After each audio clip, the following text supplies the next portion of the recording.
Hi everyone, in front of me I've got NOKIA XR20 and let me share with you how to clear browsing data on this device. So first of all, let's open the browser. In my case it will be Google Chrome, and now we have to tap on the three dot icon in the right upper corner. Trust me, here we've got three dot icon. So let's tap on it and let's enter the history. And as you can see here, we've got the list of all previously visited websites. If you'd like to, you can remove only one of it or two of them one by one manually just by tapping on this X button right next to it.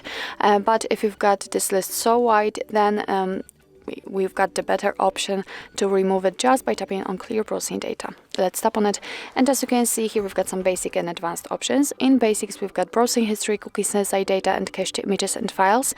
And in advanced, we've got also saved passwords, autofill from data, and site settings. So if you'd like to remove something, just make sure that it is marked. I will remove everything.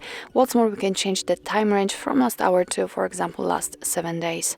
So if you're ready, just tap on clear data, and we just go back to the history, to the place where the website list should appear. And as you can see, it is empty. So it means that for sure we just removed actually everything. So actually this is it. This is how to clear browsing data in your NOKIA XR20. Thank you so much for watching. I hope that this video was helpful, and if it was, please hit the subscribe button and leave the thumbs up.